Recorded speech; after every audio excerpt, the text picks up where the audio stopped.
Hey guys, Mr. McKinney here, just doing part 3 of our Unit 1 review. Hopefully this will be the last part. We'll see. Alright, so we're going to talk about limits involving infinity. Now, usually when you see a limit that's involving infinity, you're talking about an asymptote of some sort. So we'll talk about horizontal asymptotes first. You learned these rules in Algebra 2 or Pre-Cal. You might have learned a rule like Bobo Button eats DC or something like that. If you didn't, then you just need to know the rules for how to find horizontal asymptotes. If the exponent's bigger on the bottom, the asymptote's always y equals 0. If the if the exponent's bigger on the top, there is no horizontal asymptote. There would be a slant asymptote. And if the exponents are the same on the top and the bottom, then you divide the leading coefficients. Now, anytime you see a horizontal asymptote in a problem, you're really talking about the limit as x approaches infinity or the limit as x approaches negative infinity. Now, what you guys are going to have to be able to recognize is if you see a question asking about the limit as x approaches positive infinity or the limit as x approaches negative infinity, this question is really asking, what is the horizontal asymptote? So for example, on this problem, the exponent is bigger on the top, so that would mean that there is no horizontal asymptote. In this case, there's a slant asymptote at y equals 4/5 x. That means that if I graphed it, there would be some slanted asymptote, and I don't know if the line would be here or here, but as x approaches positive infinity, my y value is going up, and as x approaches negative infinity, my y value is going down. So in calculus terms, this problem would tell you that the limit as x approaches infinity of y is equal to positive infinity, and the limit as x approaches negative infinity of y is equal to negative infinity. So if you see a limit as x approaches infinity equaling infinity or negative infinity, that means that there's not a horizontal asymptote. That means there's a slant asymptote. Now, let's do a different problem here in orange. So let's pretend like this was squared.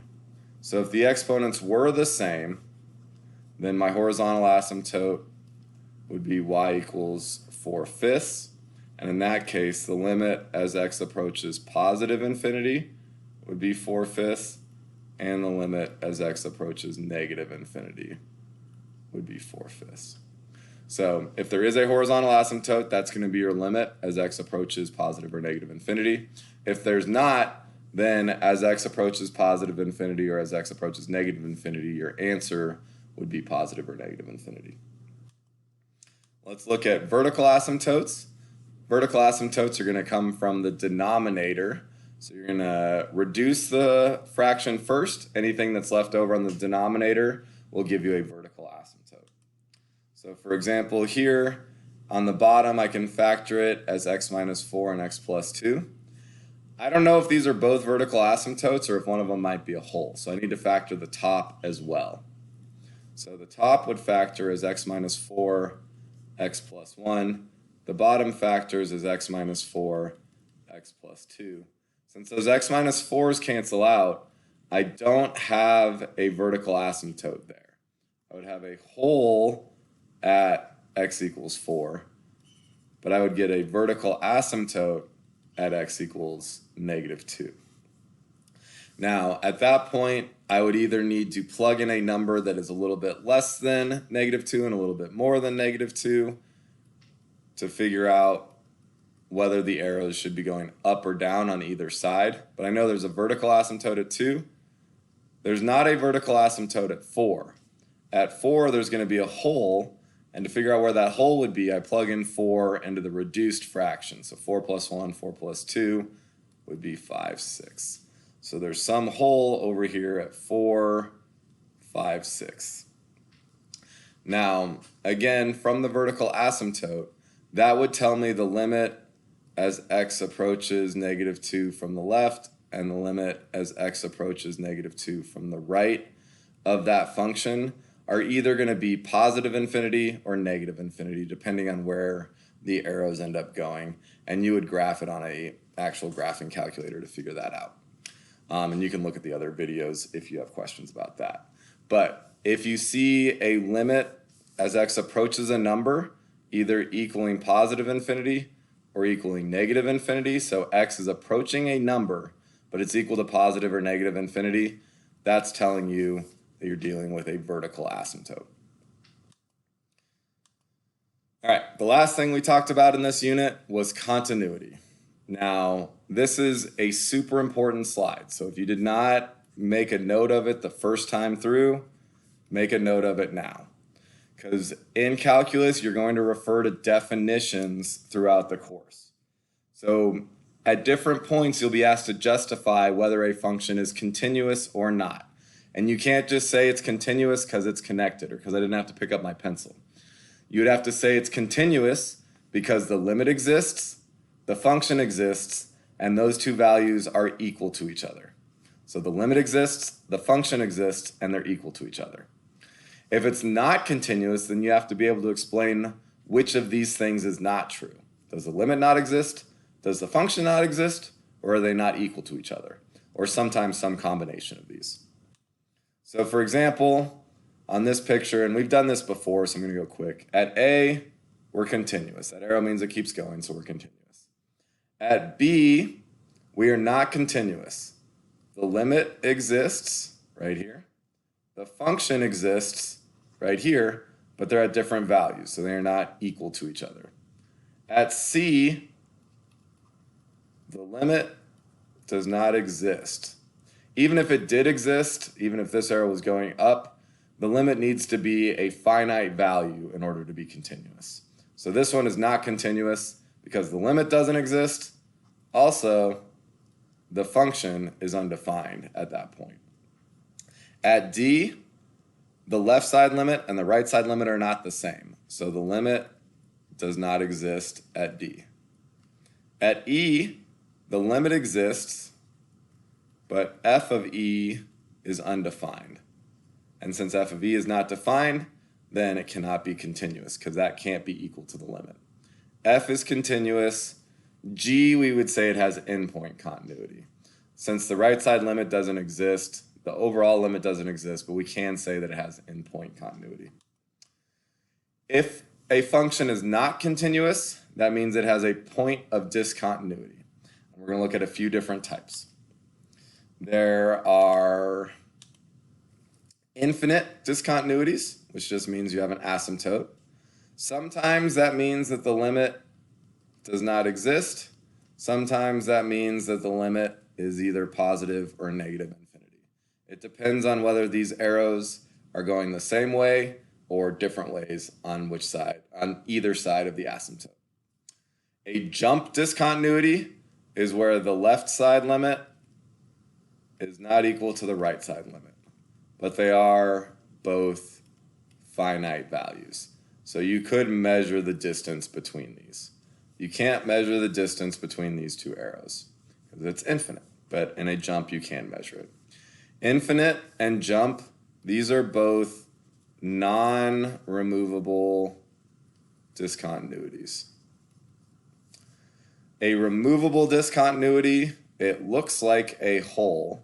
That's not the correct calculus term. You'd say it's a removable discontinuity or a point discontinuity, but that's where the limit exists, the function exists, but they're not equal to each other. And then you can say the function has endpoint continuity if it's continuous up until the endpoint. So if the limit approaching from the left is equal to this function value. When we look at piecewise functions, we're always going to be checking to make sure that the left side limit is equal to the right side limit.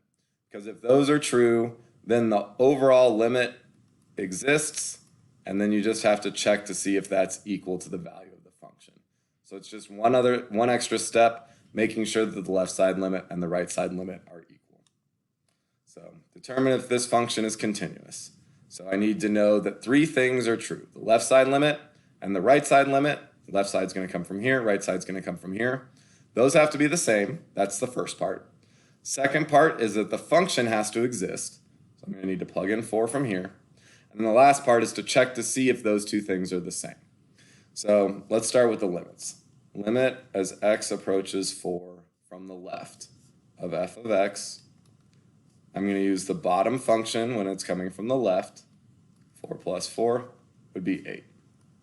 Limit as x approaches 4 from the right of f of x. I'm going to use the top function. So I do 2 times 4 plus 1, which is 9. That means that the limit as x approaches 4 does not exist. So is it continuous? No, it's not continuous. And since the left side limit and the right side limit are finite values, and they're different finite values, this would have a jump discontinuity. It doesn't matter that the function is defined, in this case 8, and it doesn't matter that the function is the same as one of the sided limits. All 3 of these pieces would have to be the same in order for it to be continuous, because the limit needs to exist, the function needs to exist, and they need to be the same. If it's a piecewise function, then in order for the limit to exist, the 2 sides of the limit need to be the same, and in this case they're not. The last topic in this unit is the intermediate value theorem. So make sure you know which way it works. So if f of x is continuous on the closed interval a to b, and f of c is between f of a and f of b, then there exists a number c that's between a and b. You can't switch the order. Just because c is between a and b does not mean that f of c is going to be between f of a and f of b. But if f of c is between f of a and f of b, then there must be at least one value of c, and maybe more, that's between a and b. But it's important that you guys recognize that it has to be continuous, and then we have to be talking about the y values, and we would make a conclusion about the x values. So for example, on this function, I am told that some f of c, where this green line is in between f of a and f of b. As long as this function is continuous, which it is, that guarantees that there's at least one c value in between a and b. In this case, there were 3 choices for what that c value could have been. So we arbitrarily picked this one, but it could have been this one, or it could have been this one. These all are possible values of c on this problem. Again, the function value needs to be between the endpoint function values. If that's true and it's a continuous function, then there must be a x value that corresponds to that function value in between the 2 endpoints. I hope this review series of videos was helpful. I know it was a little bit long. I hope you guys have a great week and the year's off to a good start. Bye, guys.